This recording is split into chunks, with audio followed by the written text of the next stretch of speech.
Hello student, कैसे हैं आप सब। एक बार पुनः आप सभी का आपके अपने चैनल शिव कोचिंग क्लासेस पर स्वागत है।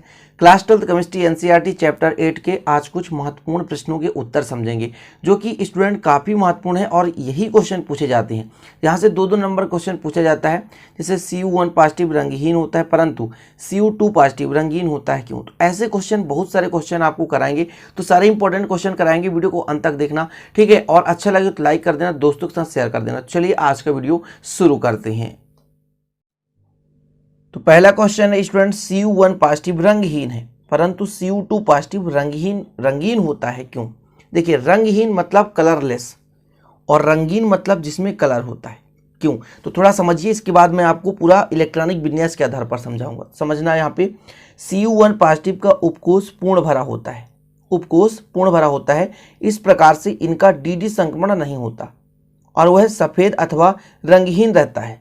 जबकि Cu2 पॉजिटिव में अयुग्मित 3D इलेक्ट्रॉन के होने के कारण डी संक्रमण संभव हो पाता है, जिस कारण वह रंगीन होता है। ठीक है, अब इसको थोड़ा सा इलेक्ट्रॉनिक विन्यास के आधार पर समझते हैं। तो सबसे पहले स्टूडेंट, चूंकि आपको पता होगा, ध्यान देना थोड़ा सा, कि कॉपर का जो इलेक्ट्रॉनिक विन्यास होता है 29 होता है।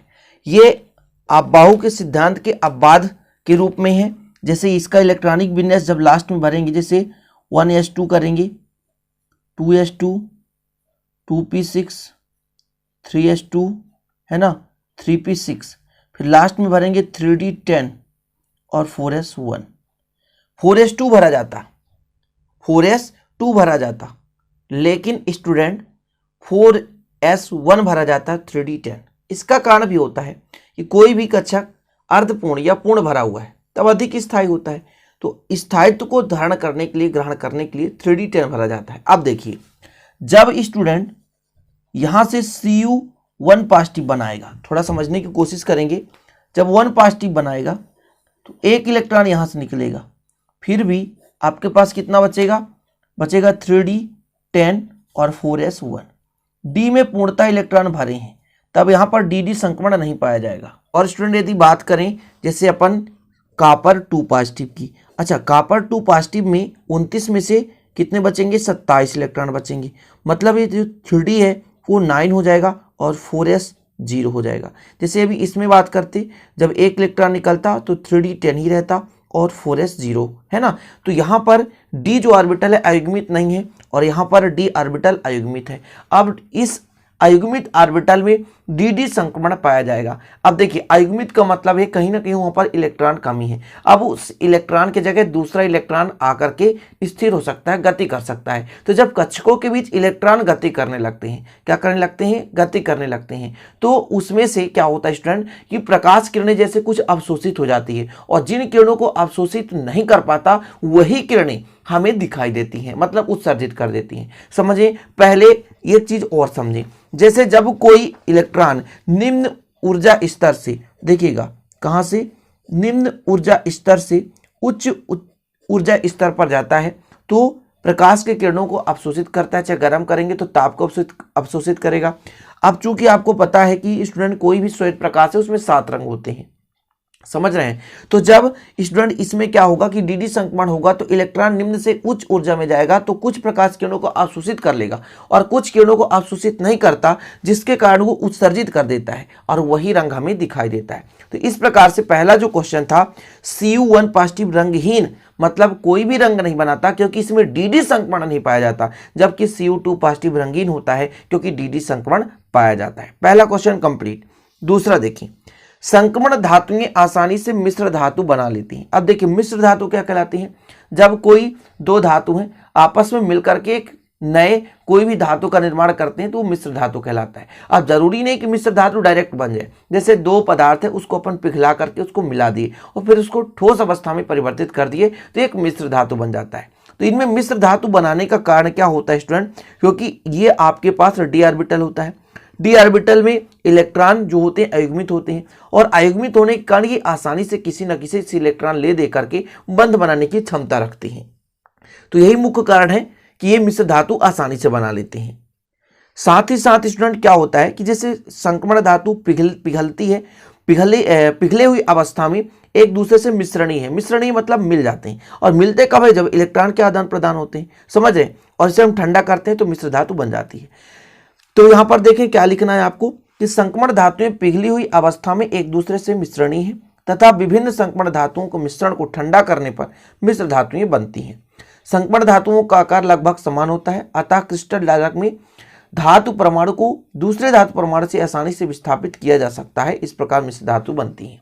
कुल मिलाकर के जैसे दो आपके पास धातु हैं, उनको पिघला करके मिलाते हैं और ठंडा करते हैं तो हमें एक प्रकार का क्या मिलता है, धातु ही मिलता है, जो मिश्र धातु कहलाता है।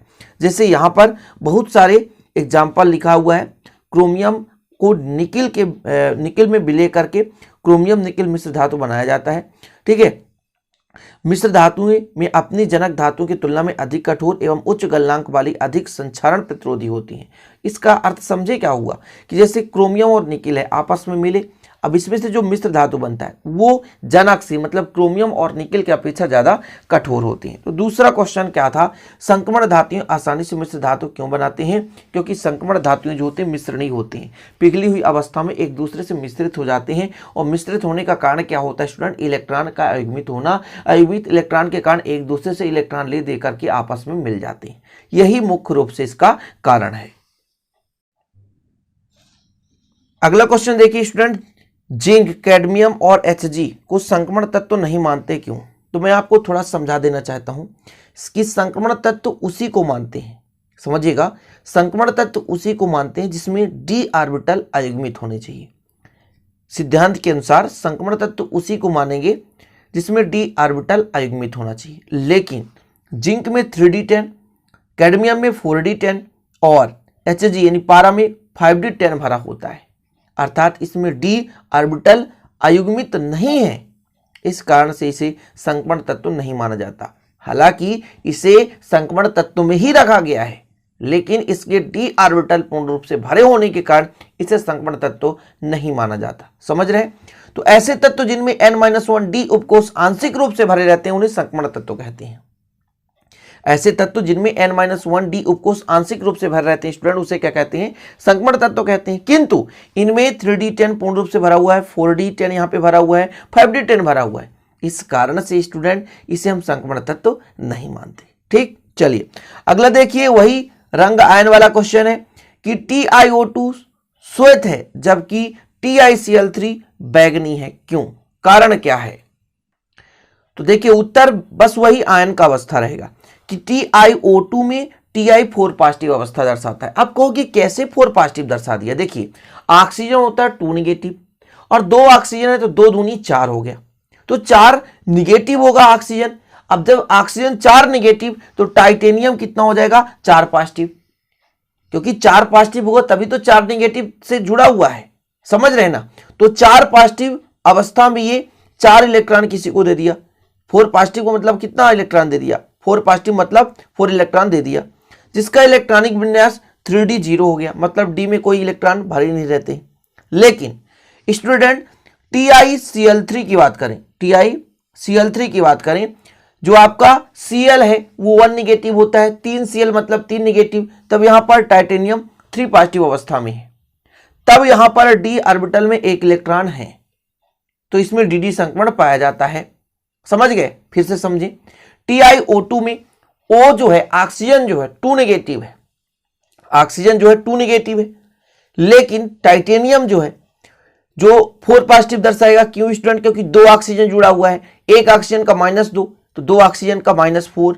समझ रहे हैं? इसलिए टाइटेनियम भी +4 दर्शाएगा।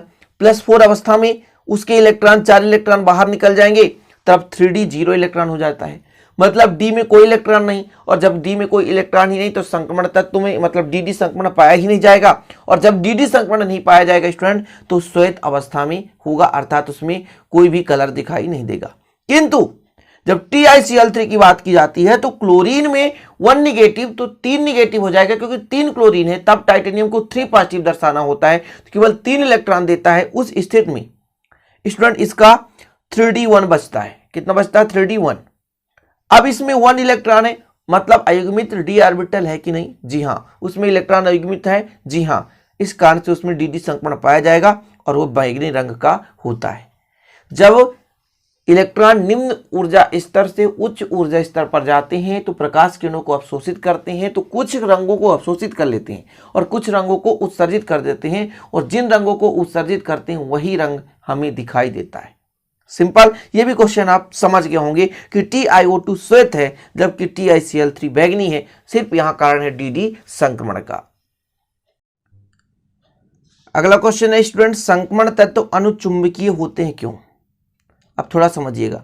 ऐसे पदार्थ जो चुंबकीय क्षेत्र पर आकर्षित हो जाते हैं वो अनुचुंबकीय पदार्थ कहलाते हैं, और अनुचुंबकीय पदार्थ में इलेक्ट्रॉन क्या होना चाहिए? अयुग्मित होना चाहिए। तो ऐसे ही पदार्थ अनुचुंबकत्व दर्शाएंगे जिसमें अयुग्मित इलेक्ट्रॉन होंगे, ताकि उनमें आकर्षित करने की क्षमता हो। समझ रहे हैं ना, मतलब किसी से आकर्षित होने की भी क्षमता हो। भाई देखो, इलेक्ट्रॉन अयुग्मित होगा तभी तो कहीं ना कहीं से इलेक्ट्रॉन लेने की कोशिश करेगा, और उसी इलेक्ट्रॉन लेने के लिए वो किसी न किसी चुंबकीय क्षेत्र से आकर्षित हो जाता है। मुख्य कारण यही होता है। समझ रहे हैं? यदि अयुग्मित इलेक्ट्रॉन नहीं है तब स्टूडेंट अनुचुंबकीय प्रकृति नहीं होगा। समझ रहे हैं ना? तो चलिए देखिए, जब किसी यौगिक को चुंबकीय क्षेत्र में रखा जाता है तो यौगिक के भीतर का चुंबकत्व बाहरी चुंबकीय क्षेत्र से प्रभावित होता है, और यदि भीतर का चुंबकत्व बाहरी चुंबकीय क्षेत्र के साथ देता है तो उसे अनुचुंबकीय गुण कहते हैं। समझिएगा आगे। यदि यौगिक में अयुग्मित इलेक्ट्रॉन हो तो अनुचुंबकत्व प्रबल हो जाता है, अर्थात किसी यौगिक में अनुचुंबकत्व की मात्रा उसमें उपस्थित अयुग्मित इलेक्ट्रॉनों पर निर्भर करती है। संक्रमण तत्व में अयुग्मित इलेक्ट्रॉन होने के कारण अनुचुंबकीय प्रकृति होते हैं।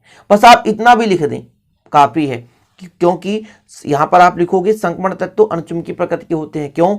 आप सिंपल तरीके से बता दोगे, क्योंकि संक्रमण तत्वों में रिक्त d ऑर्बिटल उपस्थित होता है और अयुग्मित इलेक्ट्रॉनों के कारण ही अनुचुंबकत्व का गुण होता है, और इसी कारण से ये जो संक्रमण धातु हैं, संक्रमण तत्व हैं, अनुचुंबकत्व का गुण प्रदर्शित करते हैं, अर्थात अनुचुंबकीय प्रकृति के होते हैं। मेरे भाषा के आधार पर लिखें। आप क्या बताओगे कि चूंकि संक्रमण धातु में रिक्त d ऑर्बिटल होता है, और जिस भी तत्व या यौगिक में रिक्त ऑर्बिटल पाए जाते हैं, मतलब यहाँ पर स्टूडेंट एक प्रकार से अयुग्मित इलेक्ट्रॉन पाए जाते हैं, उसमें अनुचुंबकत्व का गुण होता है। तो चूंकि संक्रमण तत्व अर्थात संक्रमण धातुओं में अयुग्मित इलेक्ट्रॉन उपस्थित होता है, इस कारण से संक्रमण धातुएं अर्थात संक्रमण तत्व अनुचुंबकीय प्रकृति के होते हैं। सिंपल तरीका जितना मैं समझा रहा हूँ, देखिए लिखा बहुत है किताबी भाषा में, लेकिन जो मैं समझा रहा हूँ इतना यदि आप लिख देंगे काफी और बराबर नंबर मिलेंगे। और लास्ट क्वेश्चन स्टूडेंट, संक्रमण तत्व तथा परिवर्ती संयोजकता क्यों प्रदर्शित करते हैं? संक्रमण तत्व परिवर्ती संयोजकता का भी कारण यही है स्टूडेंट कि डी कक्षक में इलेक्ट्रॉन अपने मतलब कक्षक में ही क्या हो जाते हैं? उत्तेजित अवस्था में आ जाते हैं। तो देखिए थोड़ा सा, संक्रमण तत्व परिवर्ती संयोजकता प्रदर्शित करते हैं क्योंकि n-1 कक्षक व n-1 डी कक्षक व ns कक्षक के इलेक्ट्रॉनों में ऊर्जा का अंतर बहुत अधिक नहीं होता, जिससे वो डी कक्षक के इलेक्ट्रॉन भी संयोजी इलेक्ट्रॉन का कार्य करते हैं। समझ रहे ना? देखिए संयोजी, देखिए बाह्यतम कोश के इलेक्ट्रॉन भागे लेते हैं भाग, लेकिन बाह्यतम कोश में तो 2 से हो ही नहीं रहा अधिक।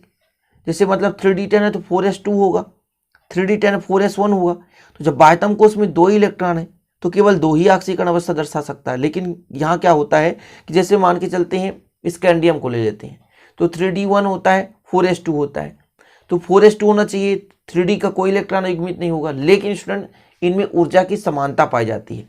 s कक्षक और n-1 डी कक्षक, मतलब अंतिम से एक कक्षक पहले का जो n-1 डी कक्षक है, तो इनमें ऊर्जा का जो मान होता है समान होता है, यानी S और D दोनों कक्षकों में ऊर्जा में समानता पाई जाती है। इस कारण से परिवर्ती ऑक्सीकरण अवस्था प्रदर्शित करती हैं, संयोजकता प्रदर्शित करते हैं। तो आज का ये वीडियो यहीं पे समाप्त होता है स्टूडेंट। ठीक है, जितने भी क्वेश्चन मैंने कराया तो आप लोग अच्छे से तैयार कर लो। इसी प्रकार और वीडियो आप पाते रहोगे। यदि नए हैं तो चैनल को सब्सक्राइब कर लो, साथ ही बेल आइकन प्रेस कर लो। चलिए मिलते हैं फिर अगले वीडियो में, तब तक के लिए जय हिंद, वंदे मातरम।